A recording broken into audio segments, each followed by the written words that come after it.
You're probably wondering why 2019 went by so fast. It did go by fast, but a lot of news happened in Brevard County, and we're here to recap it for you. Today, I'm hosting Florida Today news columnist John Torres. You probably know him as the voice in our award-winning podcast, Murder on the Space Coast. We will go over the biggest news in our region, from arrests in Palm Bay to the retirement of a longtime local politician. John will also give you a sneak peek of his upcoming true crime podcast. John Torres, welcome back on the show. Well, thank you for having me. And I just want to point out John's tie on the show today. It's a SpongeBob tie, very fitting with the Christmas theme. Right, it's Christmas SpongeBob, but I'm disappointed that you were never a SpongeBob fan. I wasn't. I was just saying I was a little too old for that. I'm not as young as my baby face indicates. So we're here to talk about the top stories of 2019. Yes, we are. Bob Sponge not being one of them, unfortunately. And you have been digging through our archives here at Florida Today. Yes, I have, and I've also been asking some of our reporters to help me out because I do the annual, year-end story, which, I blame the editor, Mara Bellaby, for that because I did it one year. And then, and now it's expected. Stuck. So, once you do something once, that's it. It's your job The forever. secret is not to do it well, so they give it to somebody else. Right.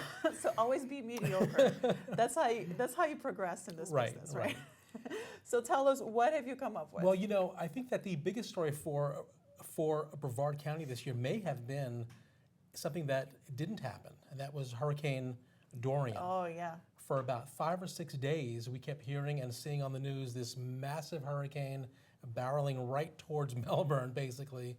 And unfortunately, it missed us. We had like a little damage, but the Bahamas were not so lucky, obviously. They, like Category 5, hovered over them for over 24 hours. The islands were destroyed. So that was one of the big stories. And then we had a big political corruption story earlier this year. A political hurricane. Yes, exactly. A cyclone of sorts when Dave Isardi and Jose Aguiar were arrested for racketeering and other charges, bringing in, other names into the investigation like Trey Holton, William Capote, and Jeff Bailey. And we're talking about Palm Bay and David Isardi, for those who are not familiar. Let's talk about who he was, because he's been a kind of a fixture in Palm Bay politics. Yeah. And his wife is Christine Isardi, the county commissioner for District 5, I believe. And so, but David Isardi has never held elected office to my knowledge, but he has been a fixture in Palm Bay and Brevard County politics.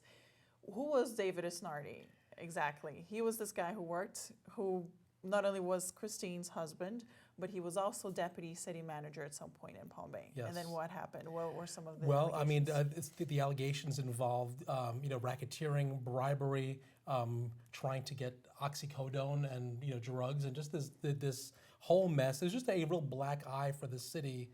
And, it's interesting because the FBI's charging documents, they, mention other people in the city that are prominent in politics in Palm Bay. Yeah, they mentioned the mayor, William Capote, Trey Holton, who used to be a councilman, exactly, and also Jeff Bailey. So and allegations of like prostitution and drugs and securing drugs, and I felt that was just I felt like that was a way of trying to smoke out information. Because otherwise, why drag all these names all through the mud if you're not going to charge them with anything? So Trey, Jeff, and William Capote were not charged.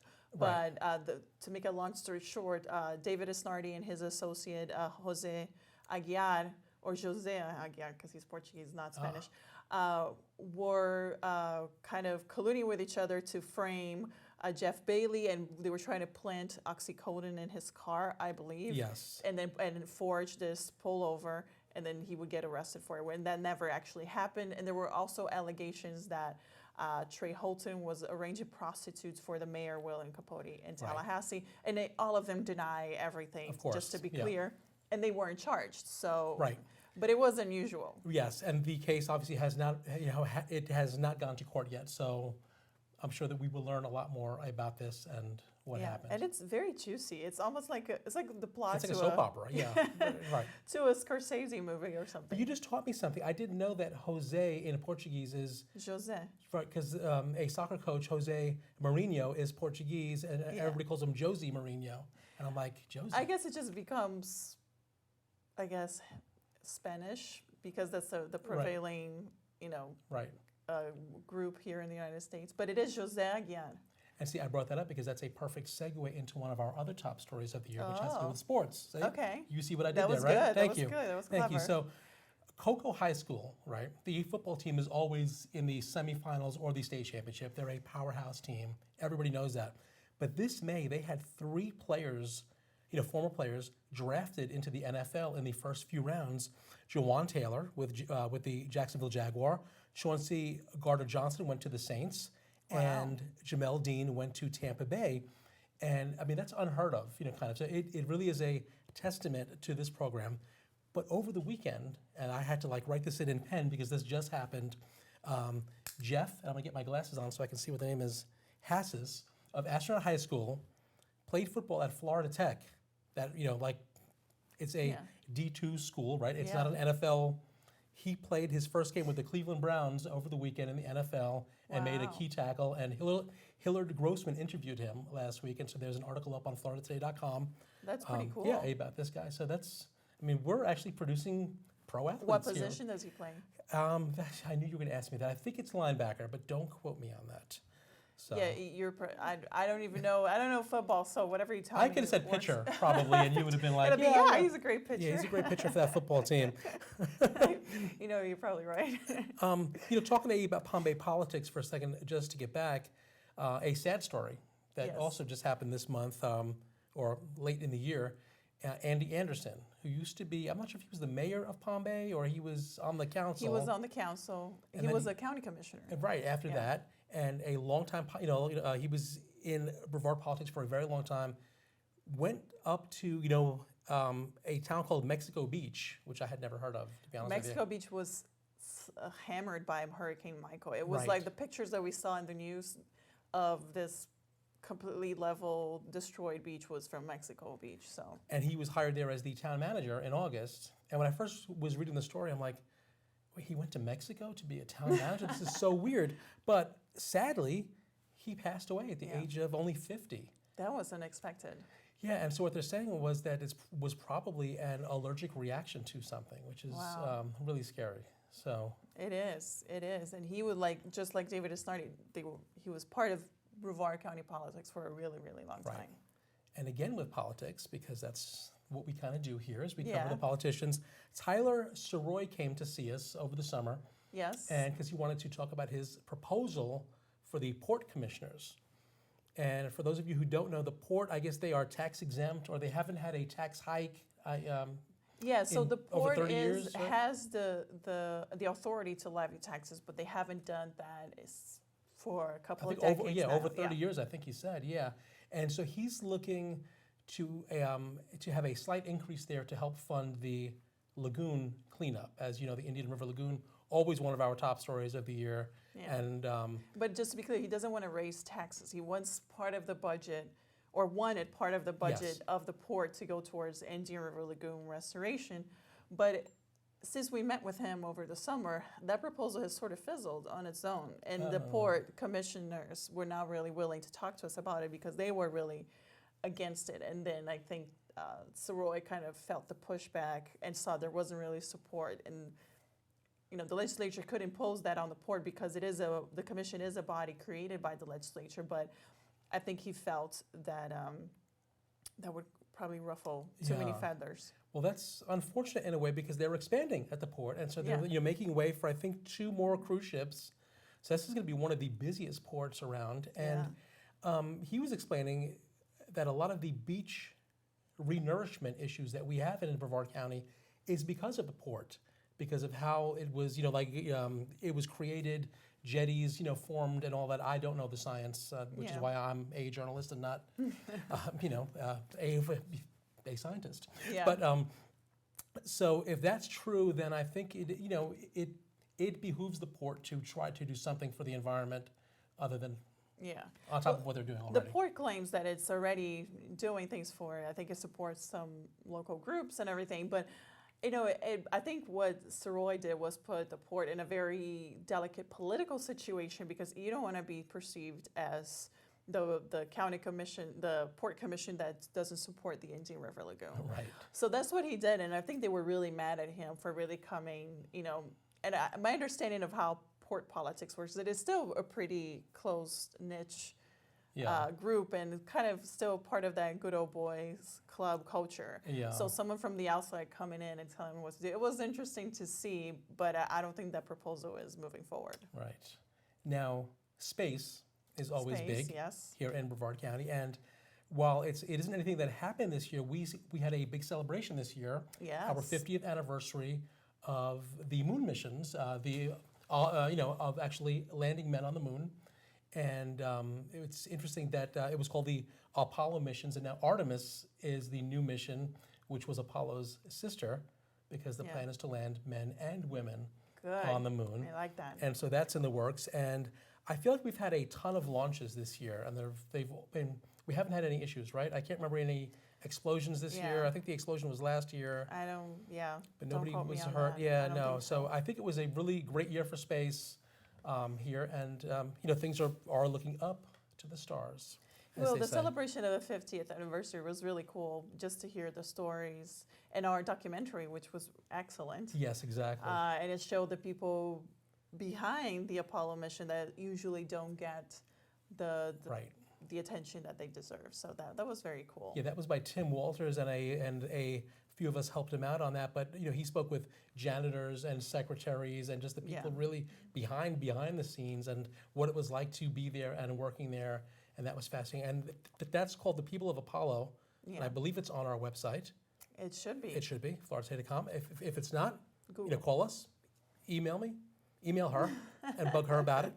And then where were you when I was Apollo 4 happened? years old, so I don't remember it really at all. Okay. But I do remember a few years later, maybe it's like 71, watching black and white images in my Bronx apartment with my dad Wow. of some moon stuff and things. And so, yeah, it's pretty exciting. It And- is. And Mars, I mean, that's like the next step, right? So they want to land on the moon and, create this way station so they can shoot rockets off there off the moon to Mars. Yeah. And boy, I don't know how that stuff works, but I'm just fascinated by it. And I know. Can you imagine it? I picture if it's going to be like Star Wars one day. yeah, and it's really funny, Isadora. I read and I hear that a lot of people are volunteering for these Mars missions, but they're one-way trips apparently. I'm like, no, I know. Hell no. I Yeah. would never be an Right. astronaut. No. Can you imagine? It's just like there's nothing you can do. Right. It's like that movie Gravity that which I Yes. know is highly unrealistic, Yeah, yeah. but she's just gravitating in space. Right. I mean, But she it's finds just, her way back to Earth. So. yeah. But George Clooney didn't make it. He So didn't. Spoiler He alert. didn't. Sorry, but Don't even watch the movie. It's not that great either. So yeah, that's it. That's I the wasn't a ending. fan. Sandra Bullock makes it. George doesn't. She finds her way back. Right. That's it. So, speaking of politics again, Scott Ellis is not seeking re-election, the clerk Yeah. of courts. I feel like since I have been here in 2001 in Brevard County, that Scott Ellis's name has been associated with politics Yeah. the entire time. So that's going to be a It's, new. which is weird because a lot of communities, the clerk of courts isn't really someone who was well known, you know, Right. because most people don't even know what a clerk of courts is or they wouldn't Right. even have one. So explain, who is Scott Ellis? You've been here a lot longer and you've had a lot more interactions with him. yeah, he's a big baseball fan, and which people probably don't know. And when I was in sports for a while, he used to email me all the time about baseball. Oh, really? But as a journalist, what I appreciated about Scott Ellis was that no matter what the story was, good or bad, he always responded Yeah. to me immediately. And I sort of like that. And a few times I had to cover county meetings over there in Viera, and he served as the naysayer a lot of times. But you need that checks and Yeah. balances person to say, hey, wait a second, why are we spending money on this again? Yeah. Walk me through this. And so I think he will be missed. Yeah. But he probably will be active behind the scenes, if I know Scott. I mean, if he's a political animal, I think he will. Yeah. But he has been sort of a watchdog. I mean, the first time I heard about Scott Ellis was when Commissioner John Tobias was trying to sort of defund the Economic Development Commission because they think that we don't really need an entity to attract companies that we're so great here in Brevard that companies will come here regardless of whatever incentives or effort we put into it. And Scott Ellis was part of that group that was questioning why the AJC exists. So that was the first time I was like, wow, this community is interesting. But then I see that really for him, the interesting thing about Scott Ellis is, of course, he's a conservative, he's a Republican, but he's not afraid to criticize and to really be a watchdog within his own within party. his own party, exactly. And case in point is how when the Sheriff Wayne Ivey asked the county commission to raise his tax cap for law enforcement, that Scott Ellis was one of the few people in the county, one of the few Republicans at least, that really spoke up against it and was really not so much against raising that tax cap, but really the fact that the sheriff had not released his line item budget, which we did an editorial about. But Scott Ellis was really going after, that information, and I thought that was very commendable. Yeah, and shame on anybody that actually voted and approved the budget without seeing it, because that's just giving the sheriff a blank check, basically. Yeah. Well, I need $5 million more. I need $10 million more. For what? Well, we need it for stuff. Okay. And obviously the actual tax increase, I don't believe it's going to, people might not feel a difference, but I think it is the notion of doing that without scrutinizing the budget. And it might be that the sheriff is right. He does have critical needs. I think he mentioned salaries for deputies and new equipment. Nobody's questioning that. Well, why can't you release a budget? And speaks about the sheriff's influence with the county commission, that really he has a good grip on. Yes. And 4 of them voted for it, except for John Tabaya, who voted against it. And we'll see what kind of political repercussions he's going to suffer from it, right? Yeah, exactly. So we will have to see. Now, the sheriff's office was also under the microscope a little bit over the summer or early fall when a former Army veteran died in the jail. This man had been arrested at Walmart for acting out. I guess he was having some mental issues. Had some, PTSD, had been, Baker acted previously. He was fine in the squad car, I guess, on the way to Sharps, was being processed. He became violent again, attacked one of the sheriff's deputies. He was restrained. He was tased a few times, I understand, and pepper sprayed. Yeah, according to our report, we haven't seen footage of what happened inside the jail because that has not been released, and we're still fighting. We are trying to get that, right? We're trying to get that. So, but the story is that apparently he became violent. There was an altercation with deputies. Pepper spray and taser was used. He was tied to a chair, a restraint chair. Yeah. And our reporting shows that 29 minutes went by between him being tied to the chair to him receiving medical attention. So that's why the sheriff's office. Yeah, it was too late. He died. The cause of death was determined to be excited delirium, which is a very controversial. That sounds made up. Yeah, it sounds like. It sounds like a made up thing. And which is a cause of death used when there's when law enforcement is involved. So it's pretty commonly used in those situations. So we're still trying to get more information, in particular the tape and the footage. And he had sort of a bag over his head or something that was a mesh. there for because he had been drooling or some mucus and stuff, from the spray. But and that wasn't wiped out, which policy said it should be. As I understand it, charges were not filed in this case, but some deputies were found to be at fault, right? So my understanding is there was an investigation done by the sheriff's office. The state attorney reviewed it and said no charges, and state attorney Phil Archer actually commended the deputies and how they acted. And there was like an IA, internal affairs investigation. I'm not sure exactly what they found, but now, after a request by Gregory Edwards' widow, and after our report, honestly, the governor's office referred the case to the FDLE's Inspector General's office. And they're reviewing this case, and my understanding is they'll decide whether to investigate it or not. Which I think is great, because, I mean, come on, I think for shootings and things like this, you have to have a third party. And that's the column I'm actually working on is going to be running this week. Folks. I did not know that. Yes. Thanks for the opportunity for self-promotion here. But it really is. So according to Florida law, and people might not even know this, there's no requirements of a third-party investigation in police-involved fatalities or shootings even. But a lot of agencies on their own have decided to sign agreements with the FDLE. But it's up to them to reach out to the FDLE. And ask Our for it. Sheriff Wayne Ivey did that for many years. I believe started in 2017. He decided to do those investigations in-house and said, we police our own, we're very transparent. But the question to me is, in this day and age where you have shootings of unarmed black men, and there's a lot of distrust in law enforcement, why not do that? Why not take that extra step to really say, right? Because there's that whole perception. I mean, look, and we aren't implying that he would do anything wrong in his own investigation, but yeah, if I'm investigating, the people that I know and work with every day, I may not look at it the same way that an outside party would look at it, so it's just good to do. It's just good practice. Yeah, and the people I spoke with, the FDLE is not a silver bullet solution either, because, there's always potential for bias. They are still law enforcement. Sure. We don't know if maybe local agencies have better investigators and all of that, but it is at least a layer of removal from the employing agency in this case. Right. So it is. Other states do it differently. New Jersey, for example, just recently decided to send all those investigations to the Attorney General's office, which in itself has many issues because when you're waiting for the state to jump into a case, there's delays. Yep.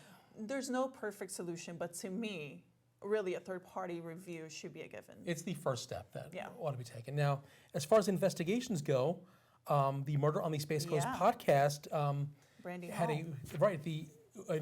Brandy Hall was a firefighter who went missing in 2006, and she was the subject of our third season of the Murder on the Space Coast podcast.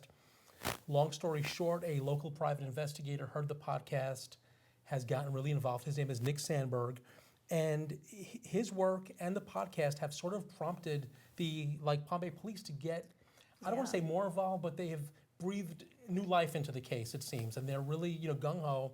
I visited them with our editor, Mara Bellaby, and we are convinced that they really, really want to solve this now. And so they went out with cadaver dogs, with ground-penetrating radar, and they identified a few spots of interest which they want to dig, which they already dug up now over the summer, late summer, and they found nothing in Brandy Hall's backyard. But there is one other spot, the pond, where her truck was found. Only part of the pond was actually drained. The other part was searched by divers. And if you read any of the case notes in this case, the divers said that you couldn't see beyond your hand in front of your face because it's black water. It's just black and murky and disgusting. Like you would never want to ever touch that water. Yeah. And it's very muddy and you sink down into it. So that was never drained and searched. Also, dirt was removed from the pond and her truck was put on top of it. And so the actual dirt was, it also hadn't been searched. So I actually got an email over the weekend from a former CSI person who worked on the case who said that she is convinced that Brandy Hall's in that pond. And so... can you believe if she was there this whole time? Oh my goodness, that would, this whole case has just, I scratch my head every time I think about it. It was the perfect storm though. Her husband wasn't talking because he was going to jail. Her lover, lied to, in his initial statement to the cops, and then he came back and he changed the statement. So several days went by. It's just a mess of a case early on. And so anyway, we are going to be following that, obviously, and we will keep updating that Murder on the Space Coast Season 3. That's the one that it has just gotten attention from all over the country, and people email and call, and they... It's just a very popular story. It's a sad story, but it's an unpopular story. But we hope to bring her family closure at some point. Yeah, and I think it's safe to say that Palm Bay Police would not reinvestigate this case if it weren't for your podcast. Thank you. I appreciate that, and you may be right. And certainly the private investigator heard the podcast and he was like, "Oh, I remember that case, and I remember being in that area as a kid." And so he just reopened the investigation on his own. He's working for free, for the family. And that was 13 years ago. Yeah. That she disappeared. Yep, exactly. So, but that leads us to the next podcast we're working on. Now we're going to change it up a little bit, and just that we're not going to call it, Murder on the Space Coast anymore. Each new season will probably have its own individual name, just because it's like the Super Bowl, like now it's like Super Bowl XXV22. Come on, I mean, what is that? Right? So we can't have Murder on the Space Coast season 5, blah blah blah blah blah. So, but we are focusing on the Crosley Green case, and the podcast will be called Left to Die. And who was Crosley Green? Crosley Green has now spent about 30 years in prison, and he is likely an innocent man in this. He's accused and convicted of, murdering and kidnapping Chip Flynn in an orange grove in 90 or 99, whatever, minus 30 years from now, and that's when it happened. I'm sorry, I'm having a mental 89. 89. Thank you. And without any physical evidence, every witness in the case recanted because they all claim that Chris White, the prosecutor, had pressured them or threatened them, or somehow had gotten some testimony out of them, which wasn't true. Crosley Green was awarded a new trial. I think now it's in 2018, but the state has appealed that. And so now it is going back up to the 11th Circuit Court of Appeals, and they're having oral arguments in March of 2020 to see whether or not he will get a new trial. A new trial would mean that he is going free, because you can't find any of those witnesses from way back, when and all that. But the case just was, it was rife with complications and problems. Chip was there with his ex-girlfriend. She drove away. She passed a hospital. She passed her home. She went to a friend's house and said Chip has been shot. And it took about 40 minutes of him trying to talk her into calling 911. Yeah. When the cops finally arrived, Chip is alive. And they asked him what happened. He didn't say, Crosley Green shot me. He said, I just want to get out of here. Just take me home. So accidental what? We don't know. Tune in. Left to Die. Awesome. John, thank you so much, and good luck with the podcast. Thank you for having me. Yes, and Happy New Year. Happy New Year. That's I Am Brevard for today. You can find this episode and local news online at floridatoday.com. I'll see you again next week.